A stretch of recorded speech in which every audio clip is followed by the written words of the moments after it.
Welcome to Legal Keys, unlocking time, revenue, and results. The podcast that connects you with the people, technologies, and trending topics shaping the modern legal landscape. From cutting-edge AI innovations to high-growth marketing strategies and everything in between. Legal Keys is your go-to resource for actionable insights. Brought to you by Faster Outcomes and hosted by Tim Sawyer, two-time Inc. 500 co-founder entrepreneur. We're here to help you navigate the tools and trends driving success in today's legal world.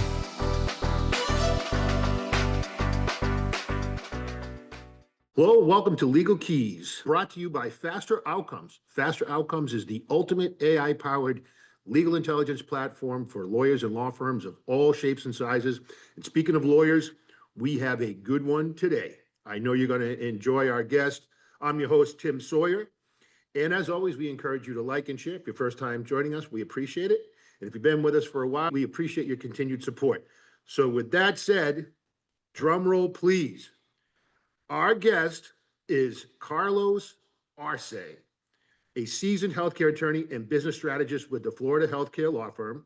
Carlos has built a remarkable career helping physicians, clinics, and wellness entrepreneurs navigate complex health regulations, M&A transactions, and compliance frameworks, all while scaling their businesses the right way successfully. He's not just a lawyer, and I've seen him in action. His clients love him. And if anyone is involved in the healthcare space, you definitely got to reach out to this guy. He's been an operator himself. He's an advisor and a trusted partner for some of the most innovative healthcare ventures in the country. Today, we're talking about how AI is transforming healthcare law, what firms can do to stay ahead, and how tools like Faster Outcomes are redefining the way lawyers work, think, and grow. Carlos, welcome to Legal Keys. Thanks for having me, Tim. It's a pleasure to be here. You look great, by the way. Thanks, man. You look great as well. Younger every time I see you. So let's start. We were talking a little bit before we started recording. So you guys are super busy. Tell us a little bit about what you do in the law firm, the type of clients that you're working on, and what's driving growth currently. Sure. So our firm, the Florida Healthcare Law Firm, is a 12-lawyer firm. We're boutique, healthcare driven and healthcare focused only. We only represent healthcare businesses and healthcare providers. And that's what we do on a nationwide basis. We represent clients from mid-level providers to physicians to non-physician owned medical practices throughout the country, corporate practice of medicine, regulations, big in the wellness space, big in IV hydration, aesthetics, peptides. Jeff Cohen and myself are the two partners here. We have our own little niches of things. I'm mostly on the architectural side of the corporate practice of medicine, structuring for businesses. Jeff goes real granular and deep into big federal and state regulations. So with our team, we help clients soup to nuts, start to finish, and we get them where they need to go and be successful in business. So it's a business healthcare law firm. So your typical client is what? A dermatologist, a plastic surgeon, a med spa? All of the above. All of the above. It doesn't really matter. It's anyone that is in the healthcare space and wants to be doing anything in healthcare. We represent them. There's a lawyer in our firm that specializes in that kind of business, and therefore we can help the gamut of all types of medical businesses. So one of the things that I want to start with, because for our audience, and our audience is made up of family law, personal injury lawyers, healthcare providers themselves, by the way. And one of the trends that's really interesting, it's emerging, is the ability of a non-lawyer to own a law firm. So in the state of Massachusetts, not state of Arizona, that was one of the first states to allow that. So it's starting to attract private equity into talk for lawyers who are thinking about that, because it's a big topic as we go to conferences, because they can sell their law firm to a non-lawyer. They can get more money, higher valuations. What is the structure that you go, because I bet it's very similar. What is the structure that a non-medical professional, how do you set that up for a non-medical professional to own a medical clinic? Sure. So there's a concept called the management service organization. It's a type of vessel that's been used for many years now, and it's been used as a way to allow non-physician owners to have a administrative and managerial role in a business that is physician owned. There are a series of laws called corporate practice of medicine restriction laws. 33 of the 50 states in our union have restrictions against non-physician owners. So the way that you see big physician practice groups marketing nationwide and the way that they're able to do that and they're backed by private equity is through the MSO model. The MSO model is typically comprised of financial persons, administrators, business individuals that provide services to these medically owned practices through something called a management services agreement. So Yeah. similar to that of the in the law firm world, it would be the same concept. If a law firm was solely owned by lawyers and it needed managerial services, if they were to create a management services agreement with a management company to manage them, they could achieve that. Now, the key rule that there is in the healthcare space, and I'm assuming would be the same for the legal spaces, you can never overtly control or have any actual decision-making power as it relates to the management of the business, which I'm sure the bar, that's their biggest key thing as to why there's restrictions. Yeah, so you pay, so for those, the lawyers who are listening and thinking, hey, does this mean I could sell my law firm to a non-lawyer someday? If this continues, if this trend continues, by the way, you could set up your law firm in Arizona and do it today. Um, as they're thinking about this, so the law firm pays fees to the MSO, right? The management services organization for those backroom operations, and they can spend marketing expenses, that type of thing. What has been the net impact on the valuations of your average medical clinic? Has you seen there's a Yeah. demand for that? PE firms buying these, or what's been the impact? Yeah. Let's go back to where we saw it really do the crescent on it, and now we're seeing it in the wellness space. But let me tell you where we saw it really take a sharp turn in the dental space.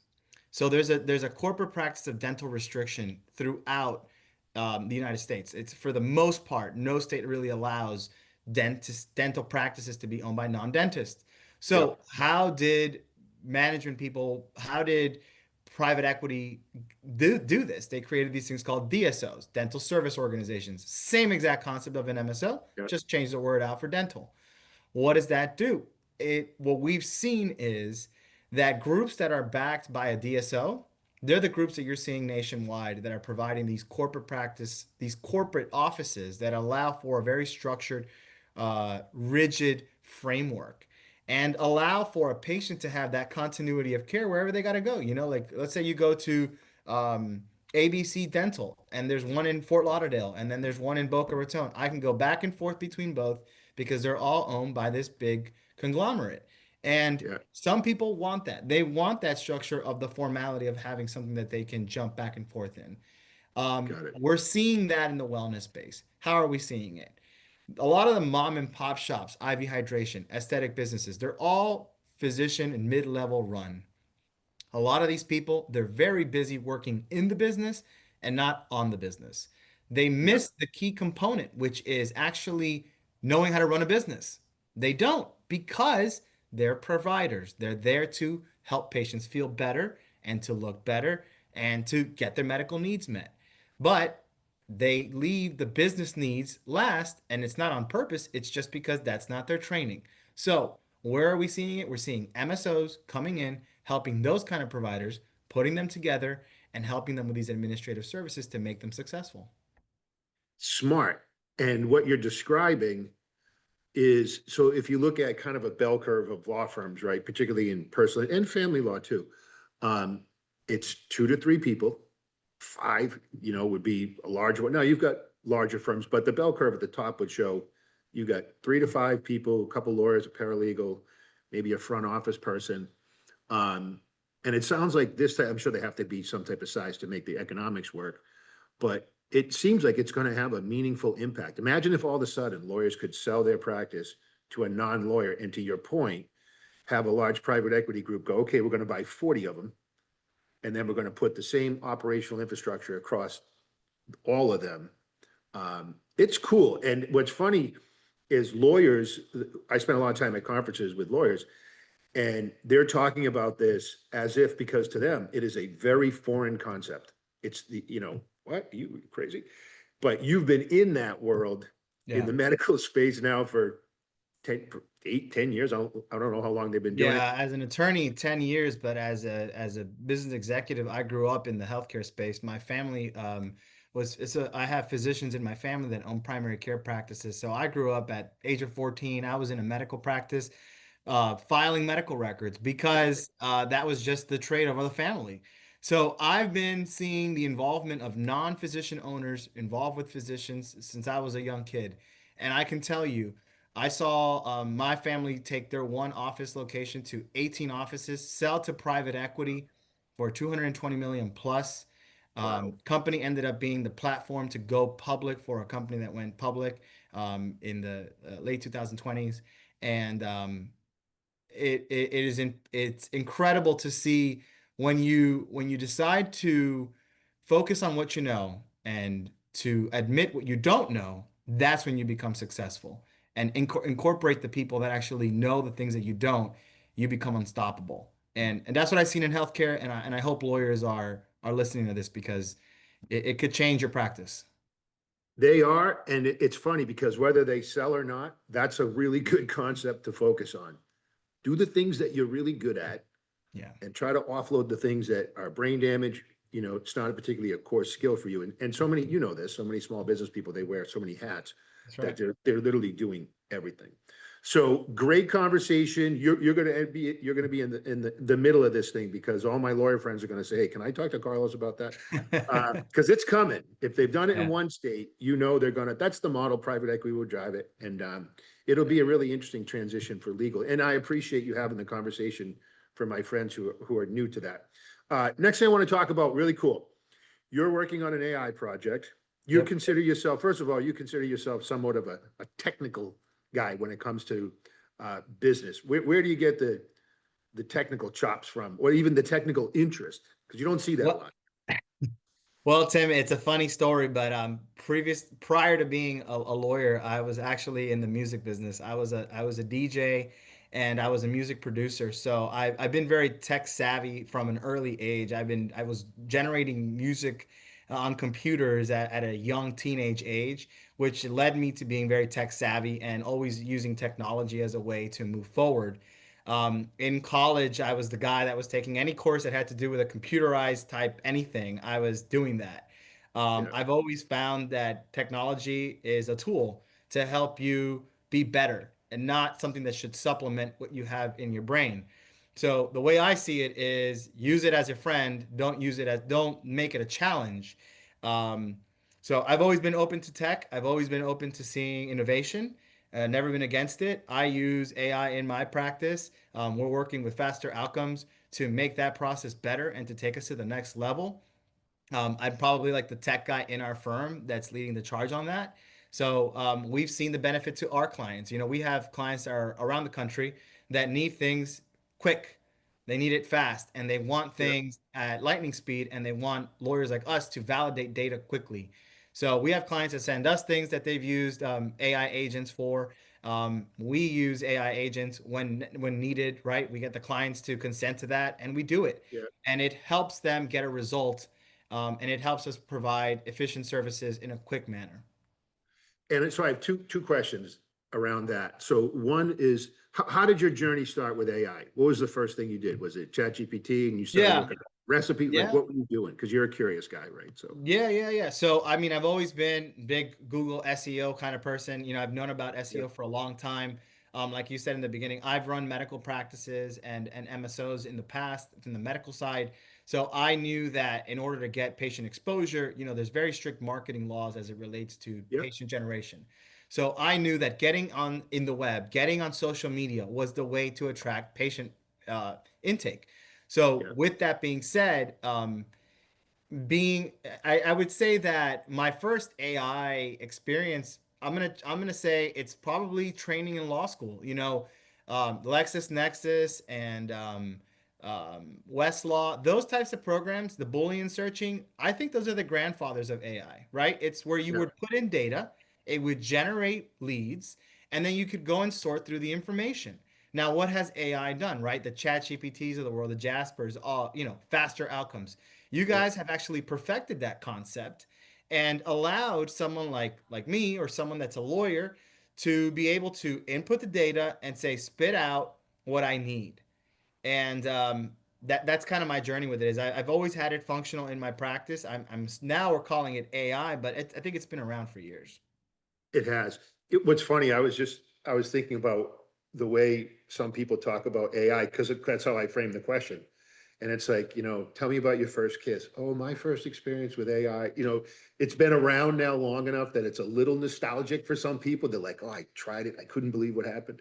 And it's funny. And so on a more, I don't know if I call it a sophisticated level, but really it is, right? So the next generation of AI, in addition to people loving search functionality, the ability to go out and find information, is the ability to use their own information. Yeah. So talk a little bit about your epiphany when you said, if I could do X, Y, Z, ultimately what you're trying to accomplish, you and Jeff in the law firm with AI.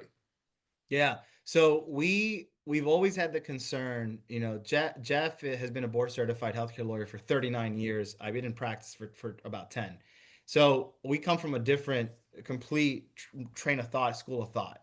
Jeff's thought is we perfect our forms, we perfect the documents that we use, we know how to interchangeably use them, and we don't give up that trust to something that has allowable for risk because we don't want to harm our client, right? Yep. That's the mentality that a lot of older lawyers have because of the fear of, will AI mess it up? Um, I always had the concept of, what if there was some sort of algorithm that could use the documents that we've perfected, that we've mastered, that we've vetted, that we know will not hurt our clients, and I could interchangeably use them at a quicker pace than what I'm doing them now.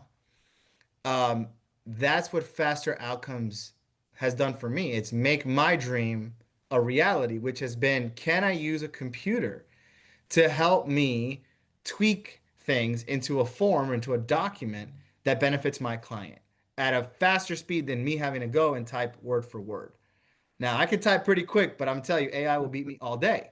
And that has been the dream of seeing a company like Faster Outcomes, what you guys are pushing Yeah. on the space, is incredible because it's going to allow lawyers to maximize time and efficiency to be able to take care of more clients by making the process quicker and efficient. And you guys have, like you said, your founding partner's got almost 4 decades. Yeah. He's got a big body of work that needs to be OCR'd and digitized and Yep. has been. And so it's a smart move. Now, one of the questions that I get, not so much in personal injury because it's contingency based, right?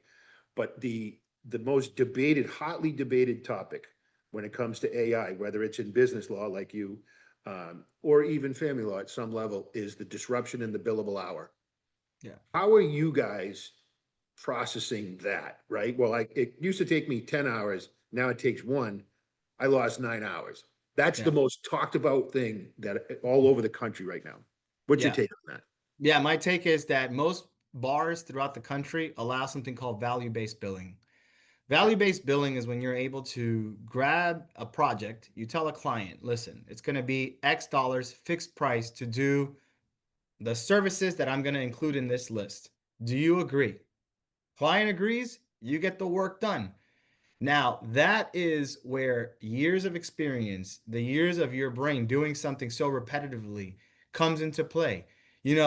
Something that Jeff and I always talk about, and something that he's invoked on me, is the more years you're in practice, the more your value goes down as an attorney because you can do things that took you maybe 10 hours as a young associate, first year out of school, that you can probably do in an hour as a veteran lawyer who's been doing it for 40 years.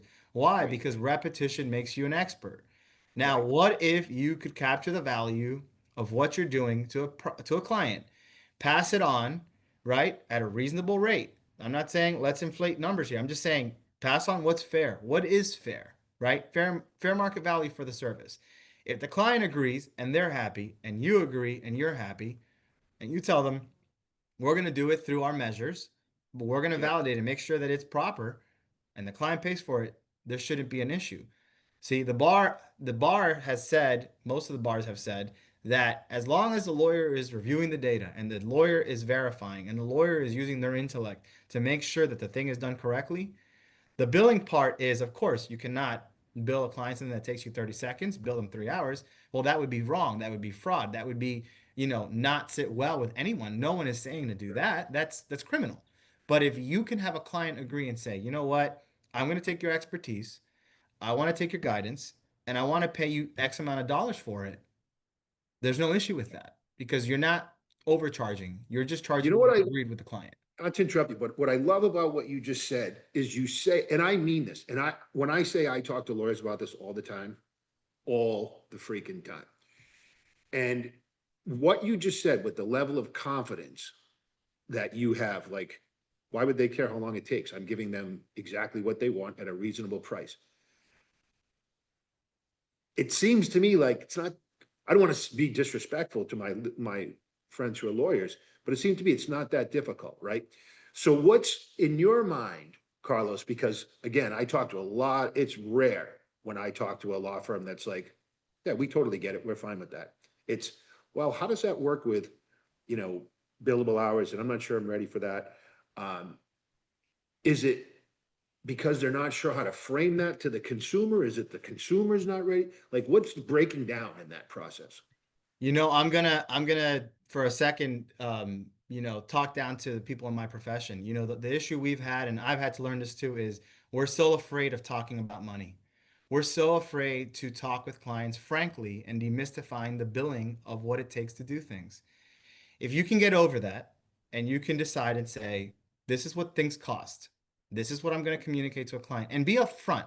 That first conversation you're having with them is, listen, here, I see your issue. I see what needs to be done. These are the laws that are implicated. It's going to cost this much. Do you agree with that? And if the client agrees and is like, yes, I want to do that, then what's wrong with that? There's nothing wrong with that. It's a bargain.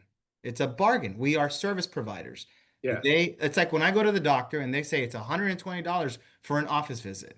I'm not questioning whether it took him 5 minutes, 30 minutes. I went there because I was sick, because I needed care for the office visit. It's the same exact concept for lawyers. I tell you, my man, you are dead on with that. And I've got to get you traveling around the country with me because I can see the brain spinning when I go, yeah, this process, what we figured out, it used to take 10 hours. Now it takes an hour. And they're going, okay, 900 times nine. That means I lost $8,100. Why would I do that? And what's interesting is at the highest level, I was at a conference where it was talking about the larger law firms, AmLaw 200. Those are the largest law firms in the country, and the really low success rate they have with AI implementation, partly because it's large scale, partly because there's multiple layers to it, but also what's the motivation, right? For the CFO is probably looking at this and going, guys, time out. What's going to happen to all the hours? So it's a really cool conversation. And like I said, I give you credit because I love the confidence with which you speak about it. And you're like, hey, I'm providing a great service. My experience has value. And you're right. You have no problem saying to the person, this is what it is. You're cool with that? And they go, yep. And there's no friction. It's Yeah. like, it's like we're, as a profession, the legal profession is creating the friction. Like I remember when I was first training as a loan officer. And one of the things during the mortgage application you had to ask for, the most sensitive thing is the social security number. So you'd be like, yeah, okay, I just need your name, I need your address, I need your phone number. And just one more thing, it's not a big deal, it's totally okay. I need your social security number. What'd you just say? And I created the problem. I didn't just say name, address, phone number, social security number. I got all weird about it, right? And so it's funny that you say that. So you're super busy right now. You've got the Peptide Association, you've got Yep. the IV Association. Is there an explosion in wellness? Like, what is going on? Yeah. So our firm founders, Jeff Cohen, my law partner, and Autumn Piccolo, who is our firm administrator, they are running the American IV Association, which is a national platform that leads the IV trend that has exploded in this country from the regulatory perspective, and they've partnered with key leader providers in the healthcare space to bring that regulatory advisory to the masses and to the providers who are looking for guidance. They've recently launched the American Peptide Association, which is the same exact concept, but for the peptide industry. That is an industry that changes daily. That is something that not only are we dealing with FDA scrutiny, but we're dealing with state by state guidance. There's such unclarity. People don't really know where to go. They don't know where to turn direction as to what is legal, what's not legal. So the APA, the American Peptide Association, their goal is to provide clarity to the providers out there, the pharmacies that are out there doing the services, providing the care to these patients, and demystifying it. It's the same concept, right? It's demystify what is the unknown. If you live in this unknown, you'll never move forward. If you're living with the block, right? So our objective with our law firm and the companies that we get involved with is to provide awareness and to be open about things and just to be, it's an open book. Come check it out. It's great. So we're very excited with those two ventures, and we look forward to spreading the word. And what's really cool, that's awesome. What's really cool is Faster Outcomes is now getting ready to launch our healthcare division with some really cool people who have a lot of experience in the peptide supplement space in functional integrative medicine. So I know that we will be seeing lots and lots and lots of Florida healthcare firm folks. And by the way, if somebody's interested in talking with you about what we discussed today, even I think anybody interested in that MSO concept can learn a lot from you. Certainly, as we grow in the healthcare space, we certainly encourage folks to reach out to you guys. What's the best way to find you and email you? What's the Sure. My email is Carlos, right? CARLOS at Florida spelled out, healthcare spelled out, law firm spelled out.com.